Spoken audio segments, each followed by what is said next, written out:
ගොඩක් අය කියන්නේ අයියා මං හරි කියුට් කියලා. කියුට් කියලා. එතකොට ඔයාට කොහොමද දැනෙන්නේ? සතුටුයි. ඒත් එයාලා බොරුවට කියනවත් දන්නේ නැහැ. ඔයා පිරිමි ළමයෙක්ව තෝරගද්දී මොන වගේ දේවල්ද බලන්නේ?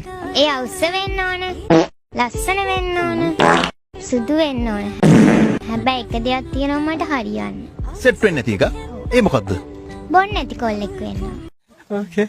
බොන කොල්ල 1000ක් මැද්දේ නොබෙන කොල්ල තමයි සුපිරි කොල්ල.